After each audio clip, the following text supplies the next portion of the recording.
नमस्कार जय जगन्नाथ लयस कुक एंड आर्ट को आपण मानक बहुत बहुत स्वागत। आज मैं गोटे नुआ रेसिपी नहीं आसी जार ना है कदली चप। आपण तो बाहर आलू चप बहुत खाई थे किंतु ये कदली चप को केबे थरे ट्राई करके देखो आपण मानक निश्चय भल लगे। स्पेशली जो मैंने डायबिटीज लोक चप खाइबा को इच्छा थे भी खाई पार से तो निश्चय ट्राई करूँ ये चप को थरे। प्रथमे मु कंचा कदली 5 ରୁ 6ଟି नहीं एबे गोटे प्रेसर रे दे दूची किछि पानी देकी ताकू सीटी आसी पे छाड़ी देबी। 3 ରୁ 4ଟି सीटी आसला परे ताकू मु एबे ठंडा हेबा पे छाड़ी देबी। ठंडा हला परे मु एटी कदली को सब बाहर कर देची गोटे जगह को ताकू भलो भाबे चकटी देबी। एबे जमा भी बिंडा रखिबेनी ताकू भलो भाबे चकटिबे। भलो भाबे चकटी सारला परे मु ताकू एबे साइड करके एबे गोटे गैस रे गोटे कढ़ाई बसेबी। कढ़ाई रे 3 ରୁ 4 चामच रिफाइन तेल दे दोची आ सेतरे आधा चामच मु पंच फुटण दे दोची। आपण ये पंच फुटण बदल रे जीरा भी दे पारिबे। तापर मु गोटे पियाज काटिक रखली आ किछि भुसुआ पत्र देकी ताकू भलो भाबे दोची। भुसुआ पत्र दबा द्वारा भलो बास्ना आसी मसला रे। तापर सेतरे अदा रसुण आ कंचा लंकार छेचा को रखली गोटे चामच दे देली ताकू भलो भाबे देकी टिके समय कसी देबी।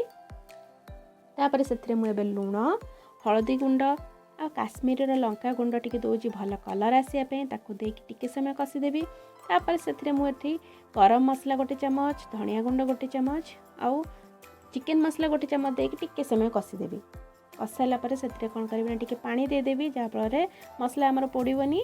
पानी देकी टिके समय कसला परे सेतरे मु एठी भजा बादाम रखली ताकू टिके गुंड कर देकी मु एठी दे देची जा फल बादाम रो टेस्ट आसीबो मसला रे बहुत बढ़िया लागिबो खाया पे।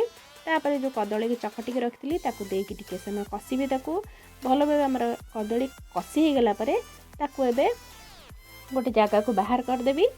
ये देखी पारे भलो भाव कदली आम कसी हो गलानी ताको साइड करके कौन करी ना गोटे जगह नहीं कि से मु बेसन दुई गिना नहीं तापर से मु लंका गुंड हलदी गुंड लुण आउ अदा रसुण जो कंचा लंकार छेचा रखी ताकू गोटे चामच दे दूची। तापर कला जीरा आधा चामच दे दूची ताकू देकी से पानी देकी मु भलो भाबे तार बैटरटा प्रस्तुत करदेबी।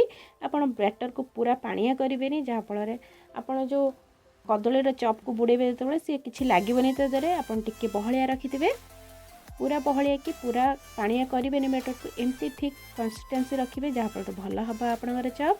तापर जो कदली की रखी गोटे गोटे गोल कर दूची जहाँ फल आप बुड़े की छाणा को सुविधा हे। तापर ये मुझे गोटे कढ़ई की रखी तेल गरम हो जामर से गोटे गोटे चप को लेकिन दे दूची।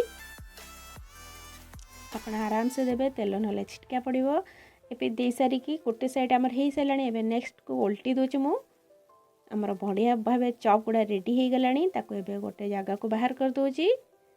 एमती चप को आप थे घरे बनातु आ खाई देखु निश्चय भल लगे। रही जय जगह।